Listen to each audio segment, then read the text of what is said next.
یہ جو محسوسات ہیں جس کو ہم حواس خمسہ کہتے ہیں، اس کے علاوہ ادراک کا کوئی اور ذریعہ ہمارے پاس نہیں ہے۔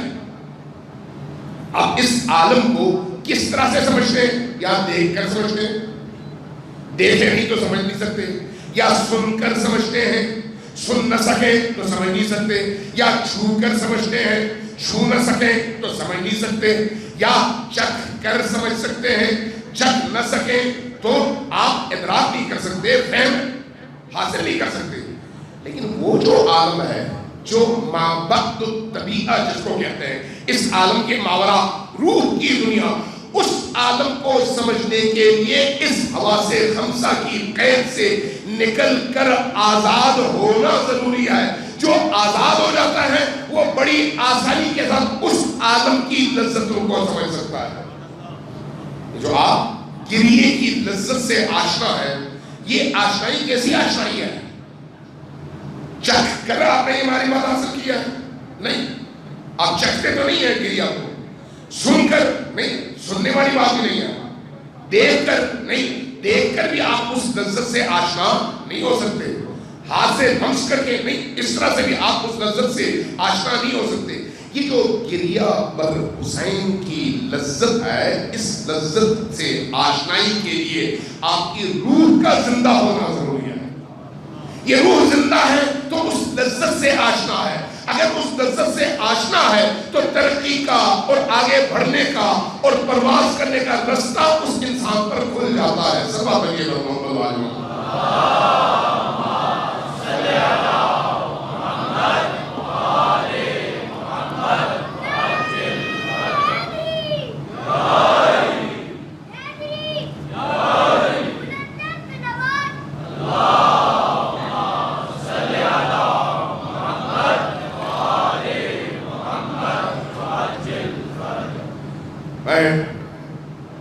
کچھ باتیں عرض کرنا چاہ رہا تھا، میں دیکھ رہا ہوں ٹائم کم ہے، تو اس لیے وہ باتیں چھوڑ دیتا ہوں اگلی مجلس کے لیے۔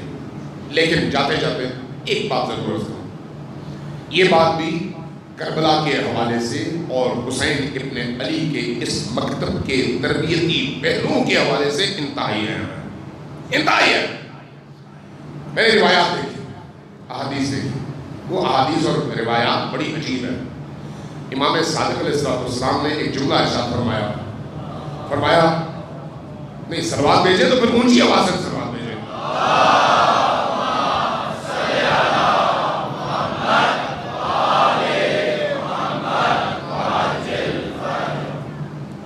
فرمایا کہ یاد رکھو، جب کبھی میرے جد حسین ابن علی کا نام سنو، توجہ چاہیے آپ کی، جب کبھی میرے جد حسین ابن علی کا نام سنو تو سب سے پہلے کام کرو، وہ کیا ہے؟ فوراً پڑھو صلی اللہ علیہ یا ابا عبداللہ، اللہ کا آپ پر سلام اور آپ پر درود ہو اے ابا عبداللہ الحسین۔ پوچھا یا رسول اللہ اس کا فائدہ کیا ہوگا؟ فرمایا اللہ تبارک و تعالیٰ اس ایک جملے کی ادائیگی کے نتیجے میں تمہیں زائر حسین کا ثواب ادا کرے گا۔ لہذا جب کبھی ہم مجلس میں بیٹھے ہیں تو مجلس میں بیٹھ کر یہ جملہ جیسے ہی ہم حسین ابن علی علیہ السلام کا نام سنے، کتنی دیر لگتی ہے؟ 5 سیکنڈ نہیں لگتے۔ صلی اللہ علیہ یا ابا عبداللہ الحسین، صلی اللہ علیہ یا ابا عبداللہ الحسین پڑھے تاکہ اس ثواب میں شریک ہو، وہ اجر ہم محروم اس سے نہ ہو۔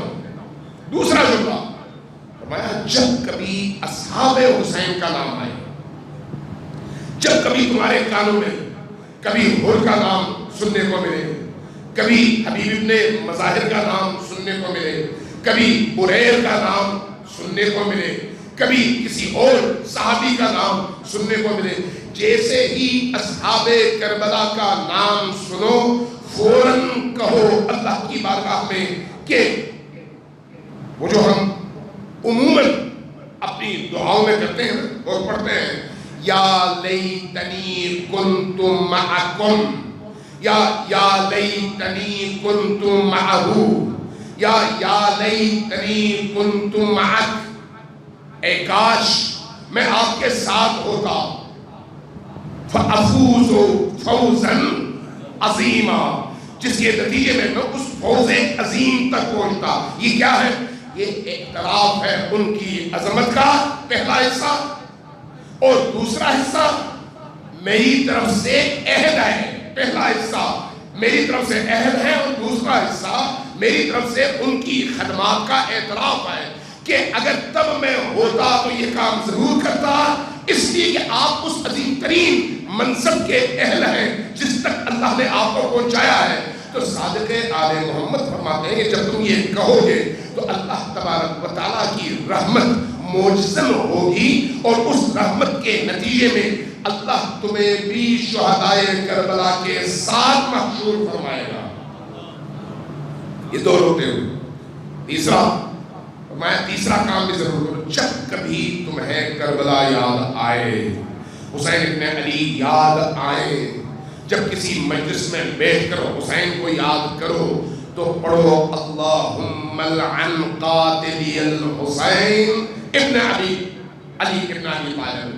اللہ تبارک و تعالیٰ تو حسین ابن علی کے قاتلوں پر لعنت بھیج، اس کے نتیجے میں تم ہمیشہ مولا حسین کے ساتھیوں میں اور ان کے محبوں اور ان کے مولائیوں میں شمار ہوتے رہو گے۔ ضرورت دیجیے محمد و آل محمد۔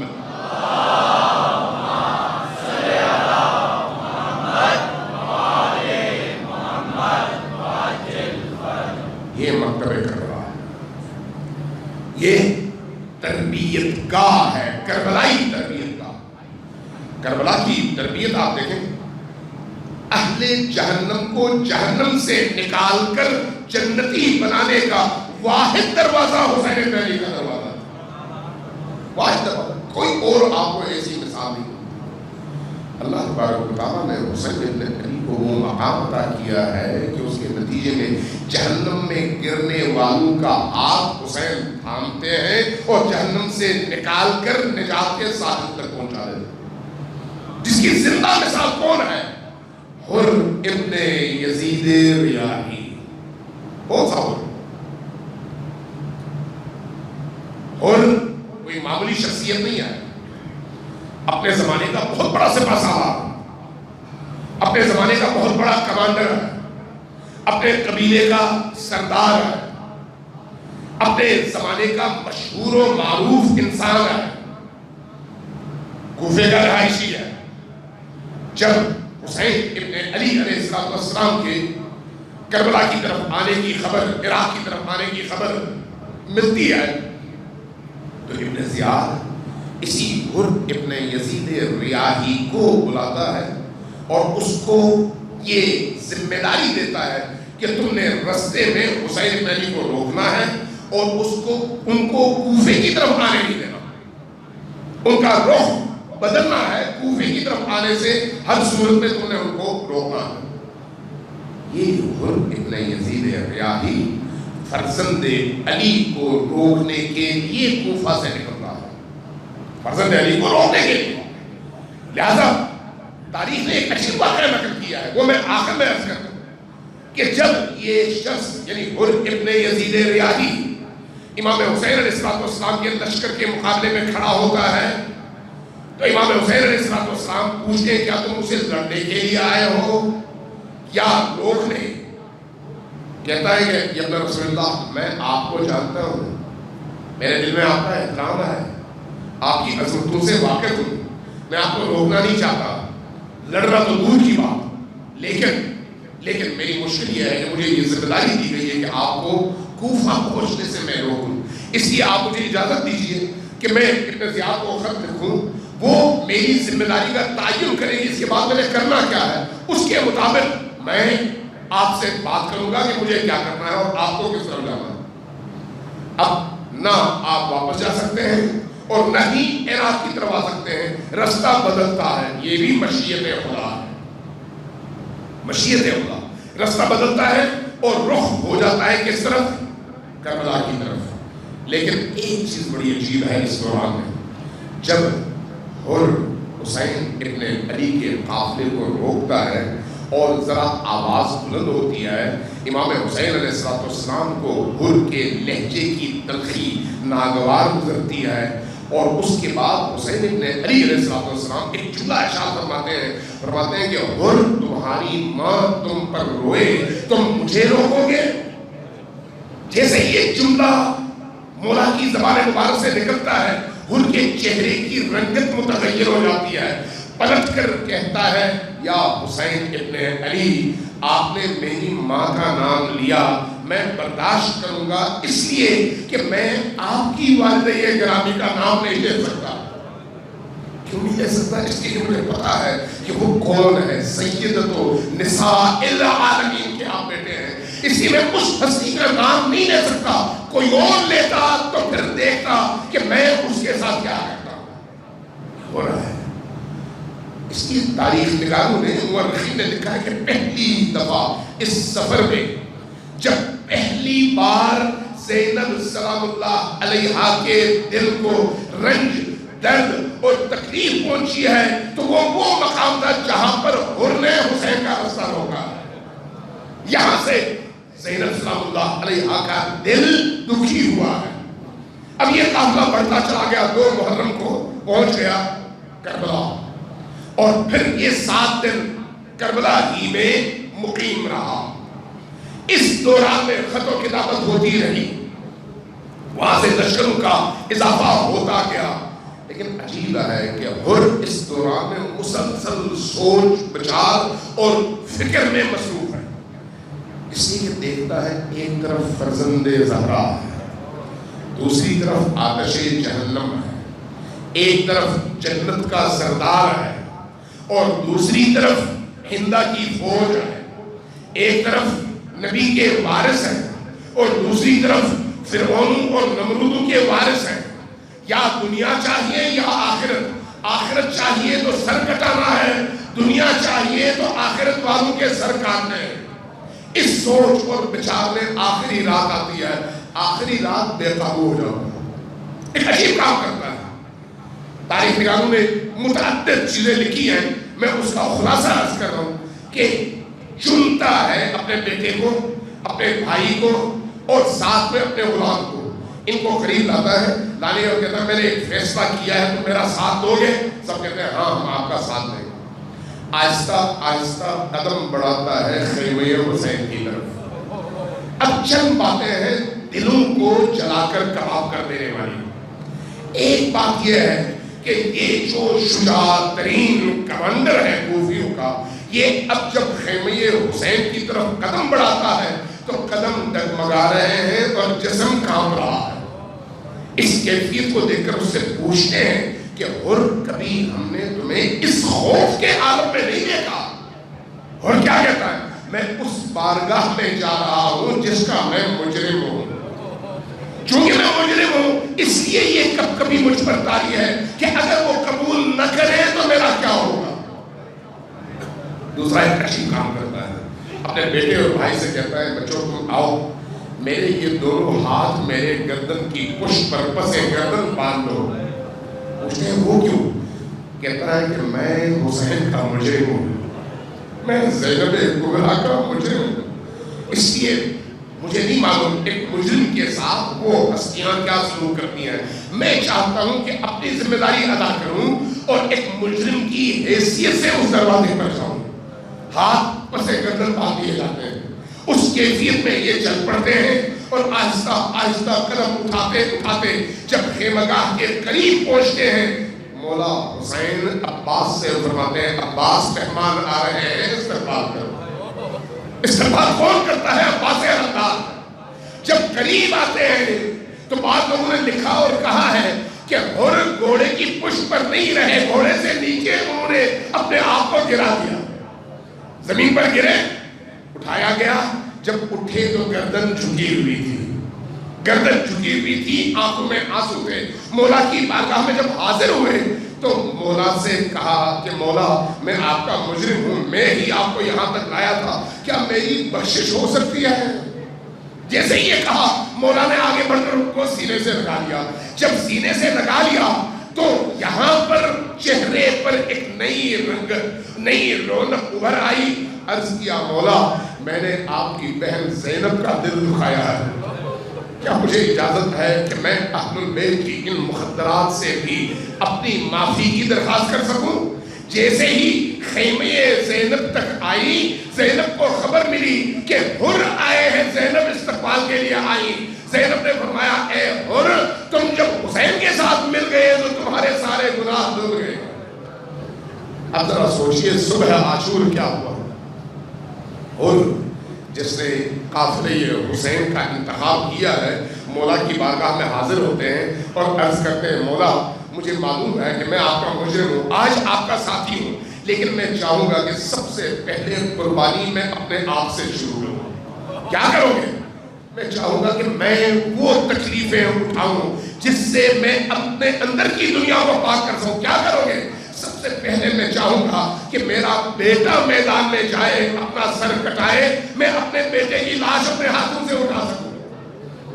ایک باپ کے لیے اپنے جوان بیٹے کو قربان کرنے سے زیادہ امتحان اور کوئی نہیں ہے.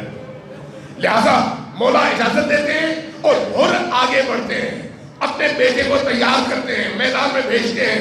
حر کا بیٹا لڑتا ہے، گرتا ہے، سر قلم ہوتا ہے، پہنچتے ہیں سر پر، اپنے بیٹے کی لاش اٹھا کر آتے ہیں، بھائی کو بیچتے ہیں، غلام کو بیچتے ہیں. آخر میں جب خود رہ جاتے ہیں عرض کرتے ہیں مولا اب مجھے اجازت ہے کہ میں جاؤں؟ فرماتے ہیں ہاں تم جاؤ اور اپنی قربانی دو. حر آتے ہیں میدان میں، لڑتے ہیں. تاریخ نویسوں نے لکھا ہے 40 کے قریب لوگوں کو واصل جہنم کرتے ہیں.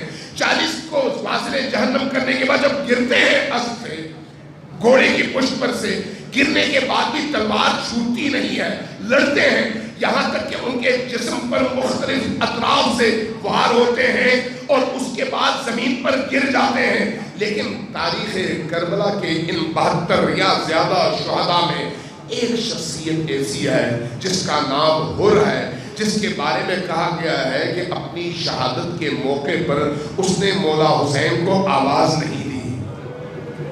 جتنے بھی شہداء ہیں سب نے مولا حسین کو اپنی زندگی کے آخری لمحات میں آواز دی اور مولا مولا کہہ کر پکارا ہے اور مولا ان کے سرحانے پہنچے ہیں، لیکن حر نے آواز نہیں دی.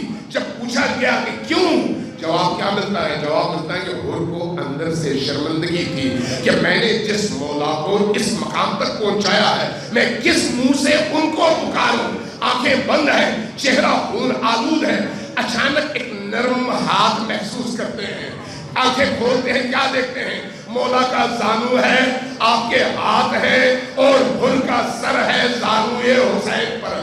آنکھیں کھولتے ہیں، کھول کے جمال حسین کو دیکھتے ہیں، دیکھ کر عرض کرتے ہیں مولا جب میں کوفہ سے نکل رہا تھا تو میرے پیچھے سے ایک آواز آئی تھی، میں نے پلٹ کر دیکھا مجھے کوئی دکھائی نہیں دیا، میں آگے بڑھا پھر آواز آئی، میں نے پلٹ کر دیکھا کوئی دکھائی نہیں دیا، میں آگے بڑھا پھر آواز آئی، پلٹ کر دیکھا کوئی دکھائی نہیں دیا. مولا نے پوچھا تمہیں آواز کیا آئی؟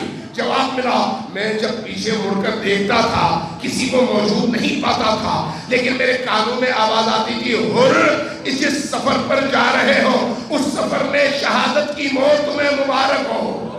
جب میں یہ منظر دیکھتا تھا تو سوچتا تھا کہ میں تو حسین کے مقابلے میں جا رہا ہوں، تو پھر یہ آواز کیسی آواز ہے؟